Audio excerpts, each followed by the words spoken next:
Bienvenido a la noche. Hoy te contaré unos relatos aterradores que seguramente te quitarán el sueño. Suscríbete y dale like. Y cuéntame de dónde estás viendo este video y cuál es tu hora preferida para escuchar estos relatos. Prepárate para el terror.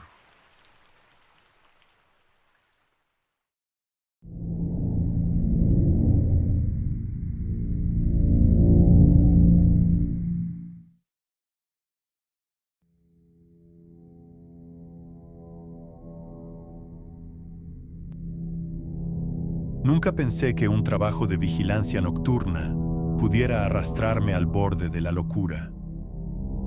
Cuando firmé el contrato para cuidar las instalaciones del antiguo Hospital de San Juan de Lurigancho, pensé que estaba tomando una decisión racional. Era un buen sueldo, horarios tranquilos, sin gente, pero no sabía que el silencio podía tener ecos tan perturbadores. El hospital llevaba más de 10 años clausurado. Lo habían cerrado tras una seguidilla de negligencias médicas, casos de corrupción y una serie de muertes inexplicables en su último año de funcionamiento. Yo tenía entendido que era solo un lugar viejo con mala fama, nada más. Me asignaron a vigilar el sector más apartado, el pabellón 7. Era el más antiguo del complejo. Se usaba originalmente para internar pacientes psiquiátricos en los años 80. Una ala olvidada que apenas se mantenía en pie, con pasillos largos, sin ventanas y cubierto por humedad y moho. Las primeras noches fueron tranquilas. Daba mis rondas cada hora, revisaba puertas, apuntaba en el informe lo de siempre, sin novedad. Pero fue en mi cuarta noche cuando las cosas empezaron a deformarse. Recuerdo mirar el reloj. Eran las 3:12. Siempre me parecía extraño que la linterna fallara justo a esa hora, pero asumía que era casualidad. Esa noche, mientras revisaba el pasillo del segundo nivel, escuché un golpe seco. Algo metálico. Provenía del antiguo quirófano del fondo, cerrado con cadenas desde hacía años. Fui a revisar y claro, todo parecía en orden, pero al darme la vuelta, vi que en la pared alguien había escrito algo con lo que parecía ser óxido o sangre seca. No lo dejes salir. Pensé que era una broma de algún indigente que se coló antes de mi guardia. Pero esa frase no estaba ahí la noche anterior. La puerta seguía sellada, aunque la manija parecía raspada, como si alguien la hubiera arañado con las uñas. Esa misma noche soñé con un hombre. No tenía rostro, solo una silueta negra y temblorosa, parada frente a una camilla vacía. A su alrededor, un círculo de sillas donde deberían estar pacientes, pero solo había muñecos viejos, como de trapo, todos girados hacia mí. Me desperté sudando, con un olor fuerte a desinfectante impregnado en la nariz. No estaba en casa. Estaba sentado en la sala de descanso del pabellón 7, con la linterna encendida en la mano. No recordaba haberme dormido allí. Desde ese día, las noches cambiaron. Escuchaba pasos cuando no había nadie, golpes en los lockers oxidados, lamentos lejanos. Siempre a la misma hora, entre las 3 y las 4. Lo reporté a mi supervisor. Me dijo que ignorara los ruidos, que todo era normal, que ya varios vigilantes habían renunciado por su gestión y que si quería el bono, debía quedarme el mes completo. La plata me hacía falta. Así que aguanté. Fue en la noche número 10 que algo me quebró. Mientras hacía la ronda del pasillo principal, vi la figura de una mujer parada frente a una de las puertas del pabellón. No se movía. No decía nada. Estaba descalza, con una bata médica sucia, el cabello cubriéndole el rostro. Pensé que era alguien real. Me acerqué con cautela, pero a medida que me aproximaba, la linterna empezó a parpadear y la temperatura bajó de golpe. El aire olía a tierra húmeda y carne vieja. Cuando estuve a unos 5 pasos, la mujer giró la cabeza hacia mí. No tenía ojos, solo 2 cuencas negras, hundidas, llenas de lo que parecían gusanos diminutos. Solté la linterna y eché a correr. Me encerré en la caseta de vigilancia y no salí hasta que amaneció. En la grabación de las cámaras no aparecía nadie, pero sí se escuchaba algo, una especie de zumbido agudo que se colaba por el audio. Un sonido persistente que solo se detenía cuando yo gritaba. A la noche siguiente llevé agua bendita y un pequeño crucifijo que mi abuela me había dado años atrás. No era muy creyente, pero algo me decía que no estaba enfrentando solo imaginación. Las manifestaciones se intensificaron. El piso crujía con pasos que no eran míos. Las lámparas del pasillo explotaban sin razón. Una noche encontré todas las camillas del ala psiquiátrica organizadas en círculo, como si alguien preparara una ceremonia. Y siempre, en las paredes, nuevos mensajes escritos con esa misma sustancia oscura. No hables con él. Él escucha. Ya no estás solo. Lo despertaste. Fui al archivo municipal a buscar más sobre el hospital. Descubrí que en los años 90 hubo un paciente internado en el pabellón 7. Se llamaba Ciro Uchuya, un chamán andino que fue encerrado por diagnóstico de psicosis. Según las notas médicas, hablaba en lenguas muertas, ayunaba durante semanas y decía que cuidaba a un espíritu dormido que vivía bajo el hospital. Las últimas notas del expediente eran inquietantes. Decían que Ciro había intentado suicidarse varias veces y que antes de morir, garabateó en la pared con su propia sangre. Él soñará contigo. Desde entonces, nadie volvió a ocupar la habitación número 15, que coincidía con el quirófano cerrado con cadenas. En mi penúltima noche, decidí entrar. Conseguí las llaves del supervisor. Me metí al quirófano. Olía a óxido, a formol y a algo más, algo rancio.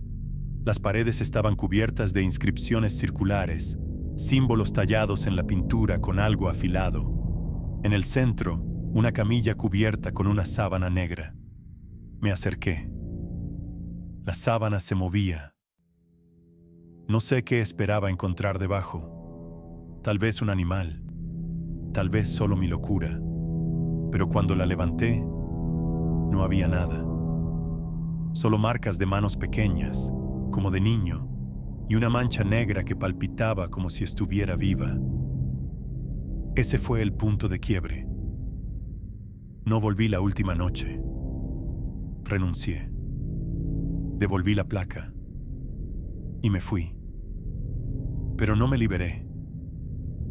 Desde entonces, cada noche, entre las 3 y las 4, despierto con el mismo zumbido en los oídos. A veces me sangran las encías. A veces escucho pasos en mi casa, en la ducha, bajo la cama. Y hace poco encontré algo escrito en la pared del baño de mi apartamento, que estoy seguro no estaba ahí antes. Ahora tú lo cuidas.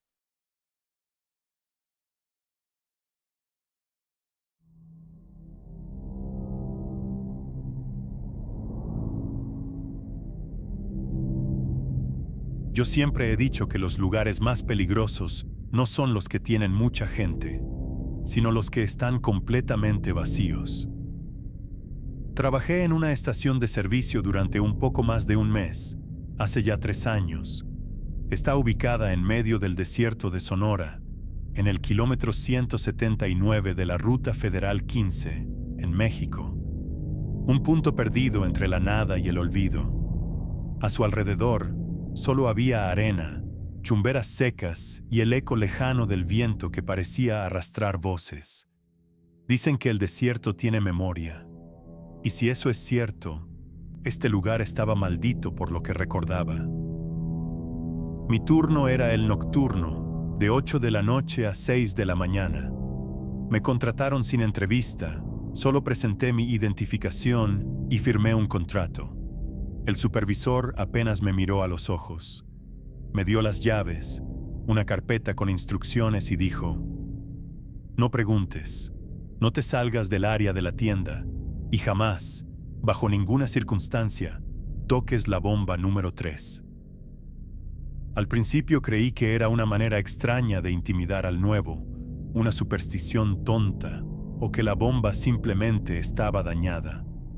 Pero cuando uno pasa muchas horas en un lugar como ese, aislado del mundo, empieza a notar los detalles que la luz del día esconde. La estación se llamaba Gasolinera Cielo Abierto, aunque el letrero estaba tan oxidado que apenas podía leerse. Las luces exteriores titilaban como si estuvieran conectadas a una fuente eléctrica moribunda. Solo había 3 bombas de combustible. 2 eran funcionales. La tercera, la que mencionó el supervisor, estaba más alejada, justo bajo el viejo letrero de metal. En mi primer recorrido, noté que la bomba número 3 no tenía manguera conectada. Solo una estructura de hierro negro, con pintura desgastada y un contador digital que, por alguna razón, aún parpadeaba en ceros. Las primeras noches fueron tranquilas. Solo pasaban unos cuantos autos, camioneros con cara de insomnio, algún turista despistado y, lo más frecuente, gente que no decía ni una palabra. En promedio, atendía a 5 personas en toda la noche. Entre las 2 y las 4, nadie pasaba. Era como si el mundo entero se detuviera por esas 2 horas. Fue durante mi 4ª noche cuando sucedió lo primero. Mientras tomaba café frío en la tienda, vi por la cámara de seguridad que alguien estaba junto a la bomba número 3. Un niño, como de unos 9 años, parado, inmóvil, mirando hacia la tienda. Llevaba una camiseta blanca y pantalones cortos. Estaba descalzo. Me puse de pie inmediatamente, tomé la linterna y salí. Pero cuando llegué, no había nadie, solo el viento golpeando el letrero y el contador de la bomba marcando 11.3 litros, como si alguien hubiera cargado combustible. Pero no había auto, ningún ruido, nada. Pensé que había sido una ilusión, una especie de reflejo en las cámaras. Pero cuando volví a la tienda y revisé la grabación, ahí estaba. El niño, mirando fijamente durante al menos 1 minuto y luego desapareciendo de golpe. No caminó, no corrió, simplemente dejó de estar ahí. No le dije nada a nadie. A la noche siguiente, otra figura. Esta vez era una mujer, de espaldas. El cabello negro le caía hasta la cintura. Estaba parada justo donde había estado el niño. Vestía un camisón blanco que flotaba levemente con el viento. Me armé de valor y salí. Pero al abrir la puerta, la figura ya no estaba. El contador esta vez marcaba 17.5 litros. Me convencí de que alguien me estaba jugando una broma. Tal vez un ex empleado, tal vez alguien del pueblo más cercano. Pero al buscar la estación en Google Maps, no aparecía. Nada. Como si no existiera. Fue en la noche número 7 cuando empecé a escuchar las voces. Salían de la radio interna, un aparato viejo que solo se usaba para comunicarse con el supervisor. No tenía acceso externo. A las 3:17 de la madrugada, la radio se encendió sola. Un zumbido agudo y luego una voz, susurrante, áspera, apenas humana. «Vuelve a la bomba. Él está ahí». Él quiere más. Apagué el aparato. Lo desconecté. Lo arrojé dentro del locker. Pero cada noche, a la misma hora, volvía a sonar, y la voz decía cada vez cosas diferentes. No lo mires a los ojos. No lo interrumpas. Él sabe que estás ahí. Empecé a ver cosas por el rabillo del ojo, sombras cruzando el pasillo entre los refrigeradores, alguien respirando detrás del mostrador, una figura parada frente al espejo del baño, reflejándose sin que hubiera nadie frente a él. Una noche me atreví a preguntarle al único camionero que venía con frecuencia, un viejo de voz ronca y mirada vacía. Le conté lo que pasaba. Él me escuchó en silencio. Luego tomó su termo, bebió un sorbo y dijo: «No eres el primero. Esa bomba se alimenta de quienes se detienen demasiado tiempo frente a ella». Me contó 3 historias. La primera fue la de un joven que se quedó dormido sobre el capó de su auto, justo junto a la bomba. Amaneció con la piel quemada, los ojos secos y el cuerpo completamente deshidratado. Los forenses dijeron que fue golpe de calor, pero no tenía sentido. Fue una noche fresca. El segundo, un hombre que se prendió fuego ahí mismo. Se roció con gasolina de la bomba y encendió un fósforo, pero cuando lo encontraron, su cuerpo estaba negro como carbón, sin signos de quemaduras externas, como si el fuego hubiera comenzado desde adentro. El tercero, un niño que desapareció. Lo vieron por última vez a las 3:05 de la madrugada, parado junto a la bomba número 3. Nunca apareció. A la noche siguiente, yo mismo lo vi de nuevo. El niño, esta vez, no estaba quieto. Caminaba en círculos alrededor de la bomba, arrastrando algo invisible con una cuerda imaginaria. Cada vuelta que daba, la bomba marcaba más litros, como si su juego alimentara el contador. Y esa misma noche, la voz de la radio cambió. Ya no era un susurro, era una voz fuerte, cavernosa, que decía: «El contador nunca debe llegar a 100». Volví a mirar. Iba por 74. No sabía qué significaba, pero esa noche no pude dormir. Me encerré en el cuarto de descanso, atranqué la puerta y puse los auriculares a todo volumen. Aún así, podía escuchar la radio encendida, como si estuviera dentro de mi cabeza. A la madrugada siguiente, llegó un hombre a pie. Salía del desierto, cubierto de polvo, la piel agrietada por el sol. Llevaba un sombrero viejo y los ojos completamente enrojecidos. Entró a la tienda y dijo: «Dame un galón». «¿Tiene auto?», le pregunté. Él respondió: «No, pero él tiene sed». Se giró y salió caminando hacia la bomba número 3. Yo lo seguí a través de las cámaras. Levantó los brazos al llegar, como si ofreciera su cuerpo. Y entonces la bomba se activó sola, sin manguera, sin tanque. El contador subía. 83, 84, 85 litros. El hombre empezó a convulsionar. Luego cayó de rodillas, y antes de que pudiera salir, desapareció. No se desvaneció. Fue como si algo lo absorbiera, lo jalara desde el suelo. Cuando me armé de valor y salí, solo encontré una especie de rastro, como si algo pesado se hubiera arrastrado hacia el desierto, dejando surcos en la arena. Esa fue la noche que decidí destruirla. Tomé una garrafa de gasolina, la vacié sobre la bomba número 3 y le prendí fuego. Las llamas se alzaron como una columna de humo negro. El letrero crujió Los postes eléctricos estallaron en chispas y el viento dejó de soplar por unos segundos. Todo se detuvo. El fuego ardía, pero la bomba no se consumía. Era como si lo absorbiera, como si respirara a través de las llamas. El contador llegó a 99.9 y ahí se detuvo.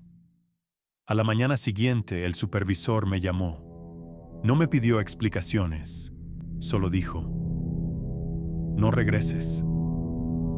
Olvida este lugar. No haremos preguntas. Semanas después, volví a pasar por ahí. Iba de copiloto en un camión.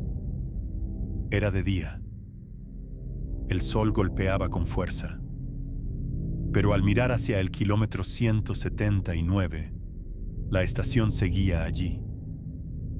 Entera. Impecable. Como si nada hubiera pasado. Y junto a la bomba número 3, el niño estaba de pie, sonriendo. El contador, visible desde la carretera, marcaba 0. Pero justo cuando estábamos por pasar de largo, la bomba hizo un leve parpadeo. 1.1 litros. Como si ya hubiera empezado de nuevo.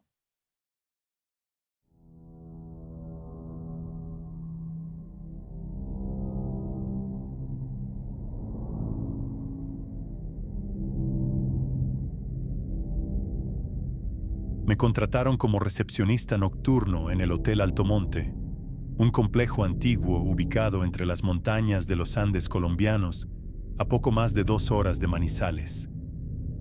Era temporada baja, y el turismo por esa zona se reducía a lo mínimo entre abril y junio. Para mí, era perfecto. Buscaba algo tranquilo, sin mucho movimiento, donde pudiera leer, escribir y, sobre todo, estar lejos de la ciudad. El hotel estaba construido sobre una estructura de más de 100 años. Fue originalmente un refugio de misioneros europeos, luego un convento y finalmente remodelado como hostal turístico. Tenía 3 pisos, 70 habitaciones operativas y una última ala clausurada que nadie usaba. Desde el primer día me dijeron: no abras la habitación 87. Está fuera de servicio desde hace años. Ni siquiera aparecía en el sistema informático. Estaba registrada como espacio de almacenamiento. Me pareció extraño, porque al hacer el recorrido con el gerente durante el día, pasamos frente a su puerta. Era una habitación como cualquier otra, pero con el pomo metálico completamente cubierto de óxido y con un número de madera casi borrado. Se filtró humedad desde el techo, me dijo. Hay hongos, es insalubre, mejor mantenerla cerrada. No le di mayor importancia. La verdad, la primera semana fue completamente normal. Atendía a los pocos huéspedes que llegaban por accidente, les asignaba habitaciones, organizaba el archivo y luego me sentaba detrás del mostrador a leer o tomar café. Pero al comenzar la segunda semana, algo empezó a perturbar la rutina. A las 2:43 de la madrugada, el teléfono de la recepción sonó. Cuando contesté, no había nadie al otro lado, solo un zumbido bajo, parecido a una interferencia de radio. Pensé que era una línea cruzada o un fallo del sistema, pero justo después, el monitor del sistema marcó una entrada. Habitación 87. Check-in exitoso. Me quedé mirando la pantalla durante un minuto. Sabía que esa habitación estaba fuera de servicio. Ni siquiera aparecía en el listado de habitaciones disponibles. Revisé el registro. El huésped se identificaba con el nombre: Coronel Eduardo Rojas. Sin cédula, sin vehículo, sin hora de llegada registrada. Subí a revisar. El pasillo del tercer piso estaba completamente oscuro, aunque había dejado las luces encendidas durante mi última ronda. Al llegar al ala clausurada, La habitación 87 tenía la puerta entreabierta. No quise entrar. Empujé la puerta con la linterna y dentro solo vi una silueta sentada sobre la cama, de espaldas a mí.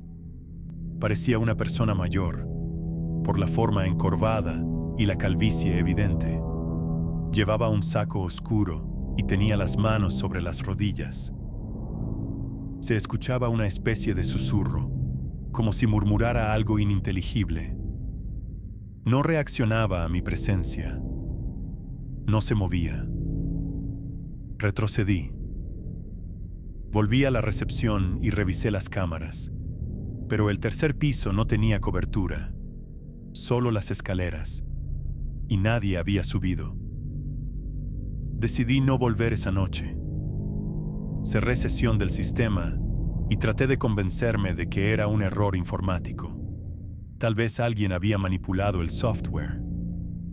Al día siguiente, cuando llegó el recepcionista del turno de la mañana, le mencioné lo ocurrido. Solo se encogió de hombros y dijo: "A veces esa habitación aparece sola en el sistema. Es un fallo viejo. No hagas caso". La tercera noche volvió a sonar el teléfono, otra vez a las 2:43. Esta vez no contesté. El zumbido se escuchaba igual, solo que esta vez no salía del auricular, sino de la radio interna del hotel, un aparato que ya estaba desconectado. De pronto, las luces del pasillo principal se apagaron por completo. Salí con la linterna y recorrí el primer piso, todo en orden. Segundo piso, sin novedades. Al subir al tercero, encontré que el pomo de la 87 tenía sangre. Sangre seca, oxidada, que salía desde el agujero de la cerradura, como si la puerta respirara. Entré. La habitación estaba completamente diferente a la noche anterior. No había cama, solo una silla de madera en el centro, y en las paredes, lo que parecían dibujos hechos con tiza roja. Símbolos circulares, palabras en latín, y una figura humana con una cruz invertida sobre el pecho. Y en la silla, una grabadora antigua, de casete. Encendí la grabadora. Sonaba una voz distorsionada, repetida en bucle. Yo me quedé cuando todos se fueron. Yo me quedé cuando todos se fueron. Yo me quedé cuando todos se fueron. La voz se apagó sola tras repetirlo por séptima vez. Me sentía asfixiado, con el pecho oprimido. Tuve que salir corriendo. Al cerrar la puerta, algo desde dentro golpeó fuerte contra la madera. No dormí esa mañana. Al día siguiente, traté de encontrar más información sobre el edificio. Me contacté con una historiadora local por Facebook. Le dije que trabajaba allí y que me interesaba saber más sobre su pasado como convento. Lo que me contó me heló la sangre. En los años 60, el edificio fue administrado por una orden católica que albergaba personas con enfermedades mentales y supuestas posesiones demoníacas. La habitación 87 fue usada como espacio de aislamiento. Según los archivos, una mujer llamada Clara Elena Rojas fue encerrada allí durante más de 6 meses sin contacto humano. Decían que hablaba con voces, que escribía lenguas muertas en las paredes y que se arrancaba las uñas por las noches. Murió allí. Nadie reclamó su cuerpo. El lugar fue cerrado y los archivos sellados. Cuando le pregunté por la posibilidad de que alguien usara esa habitación ahora, la historiadora respondió: "La habitación 87 fue clausurada con concreto. No debería existir físicamente. El ala fue sellada y reconstruida. No podía ser. Yo había estado allí. La siguiente noche, llevé sal, agua bendita y una cruz de madera. Me burlé de mí mismo por hacerlo, pero ya no estaba seguro de qué era real y qué no. A las 2:43, el teléfono sonó de nuevo. Esta vez contesté. Una voz femenina, apenas un susurro, dijo: ¿Ya viste lo que dejé debajo de la silla? Colgué. Subí una vez más. Esta vez la habitación estaba vacía, completamente vacía. Piso de cemento desnudo. Ni silla, ni símbolos, ni grabadora. Pero justo en el centro había un pequeño compartimiento abierto en el suelo, como una trampilla antigua. Dentro, una caja metálica con fotos. Fotos en blanco y negro. Todas eran de una mujer de cabello oscuro, ojos tristes, con la bata de los antiguos internados psiquiátricos. En cada foto estaba sentada, de perfil o de espaldas, con la misma postura encorvada. Algunas fotos tenían fechas. Las últimas estaban marcadas con sangre. La última foto era en color y mostraba al recepcionista anterior, el mismo hombre que me entregaba el turno cada mañana.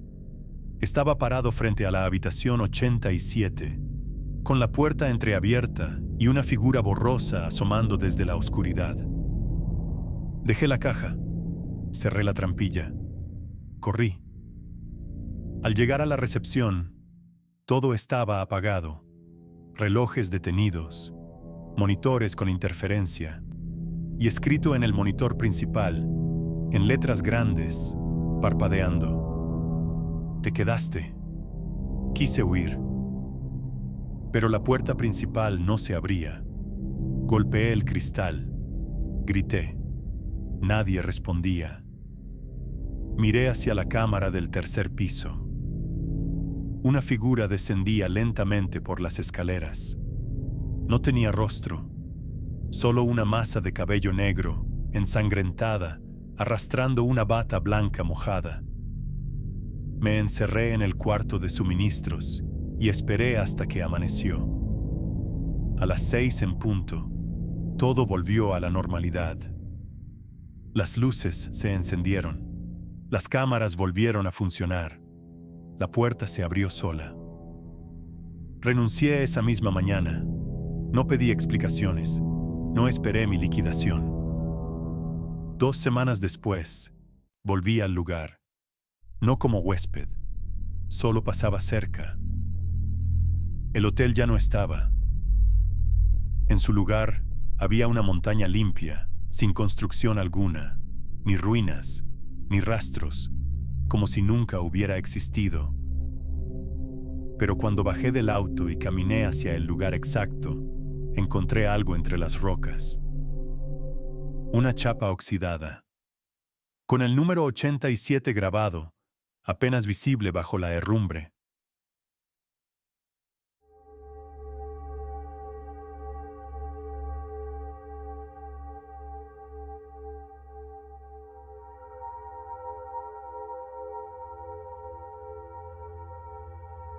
A veces me pregunto si todavía estoy transmitiendo.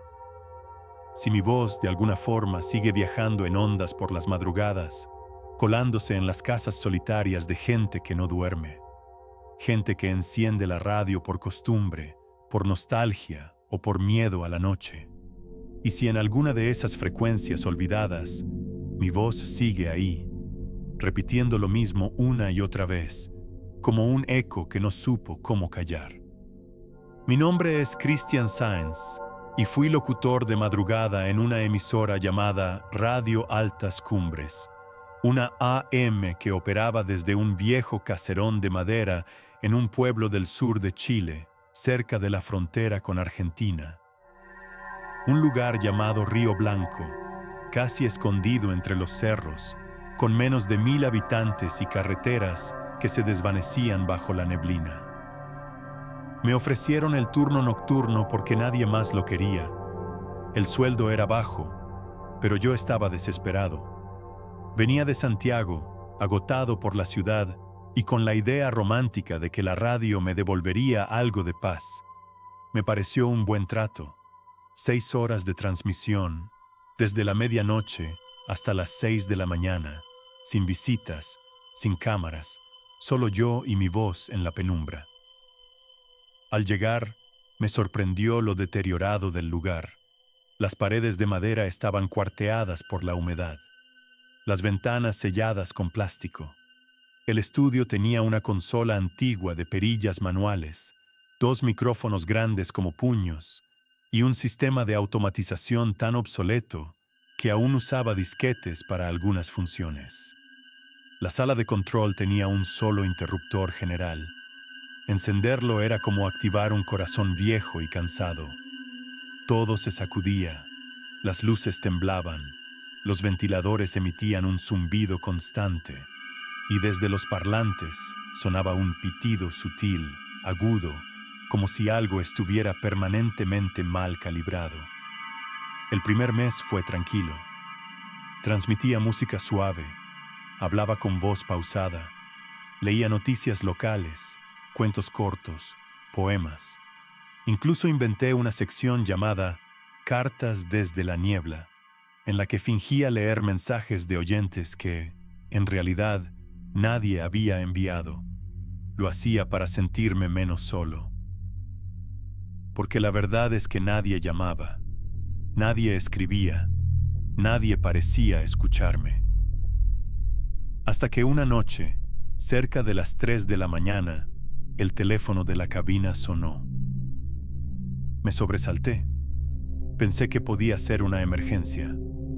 Contesté con mi típica presentación. Buenas noches. Estás al aire en Altas Cumbres. Del otro lado, una mujer con voz suave respondió. Estoy manejando. Los escucho desde la ruta. No me dejes sola. La forma en que lo dijo me heló. Le pregunté su nombre. Me dijo, no importa, solo sigue hablando, porque si te callas, él escucha. Y colgó. Me quedé en silencio unos segundos. Pensé que era una broma, pero el tono no tenía rastro de humor. Era súplica o advertencia. Desde esa noche, algo cambió en la emisora. Cada vez que hablaba durante más de 5 minutos seguidos, el zumbido de los parlantes se apagaba. Pero si me quedaba en silencio, aunque fuera por unos segundos, ese pitido volvía, más fuerte, más cerca, como si no viniera del equipo, sino desde dentro de las paredes. Una madrugada, mientras ponía una canción de los años 60, un tema instrumental suave, se coló una interferencia. La pista fue interrumpida por otra melodía, más lenta, lúgubre, que parecía cantada al revés. Un murmullo se escuchaba al fondo, como una voz lejana repitiendo frases en un idioma que no reconocí. Duró apenas 2 minutos. Luego, la consola volvió a la normalidad. Pero al revisar el archivo, la canción original no estaba. Lo que había sonado nunca formó parte del sistema. Era como si hubiese sido insertada desde otra fuente. Busqué en internet. Nada. Consulté con el técnico de la emisora. Me dijo que era imposible, que todo estaba desconectado del exterior. Y luego me preguntó, ¿la escuchaste tú o la escuchó alguien más? No supe qué responder.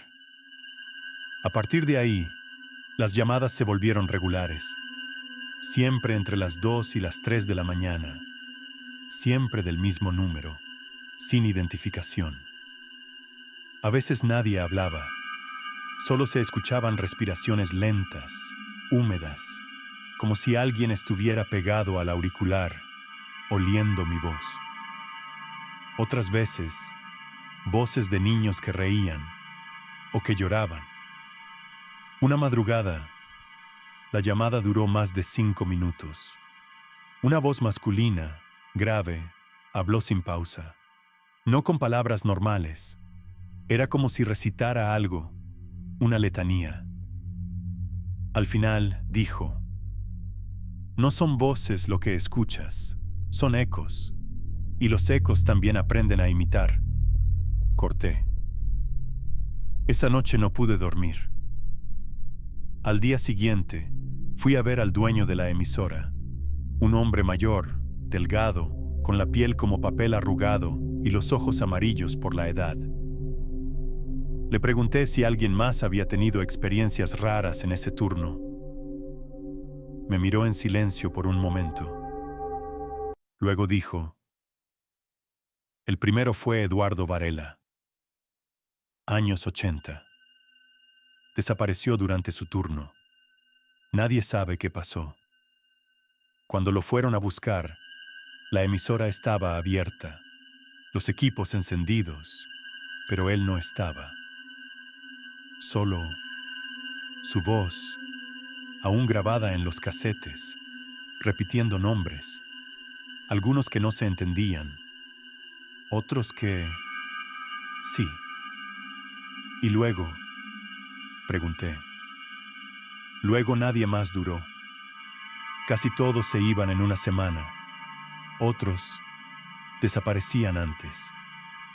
Volví al estudio con la cabeza llena de dudas. Esa noche, antes de comenzar, busqué entre los casetes archivados en una sala vieja del segundo piso. Encontré una caja con el nombre Varela Transmisión Final. La escuché. En la grabación, su voz temblaba. Se notaba alterado. Decía: no es la radio, es lo que hay entre las frecuencias, donde no hay nada, donde nadie habla. Allí vive, allí espera. La cinta se distorsionaba. Luego, un grito. Luego, silencio. Encendí la consola con miedo. Transmití como siempre, tratando de ignorar el pitido, las llamadas, las sombras que empezaban a moverse detrás del vidrio del estudio. Y entonces sucedió lo peor. Una noche, cerca de las 3:20, todos los equipos se apagaron. Oscuridad total, solo el leve reflejo de la luna entrando por una rendija mal sellada. La radio portátil que usaba como respaldo se encendió sola.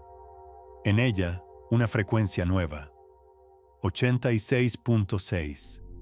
No debería existir en el país, pero ahí estaba, transmitiendo una señal. Escuché mi propia voz, no en vivo, no con lo que estaba diciendo en ese momento. Era algo que no recordaba haber grabado jamás.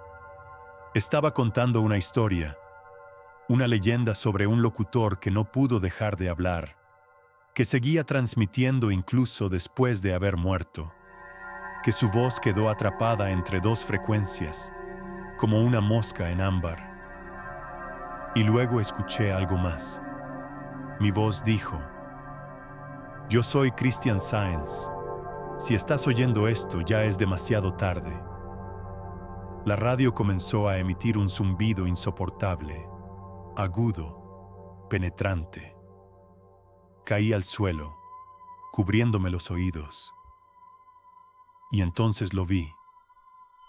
A través del vidrio de la cabina, una figura estaba parada, alta, encorvada, con una piel grisácea que parecía hecha de estática.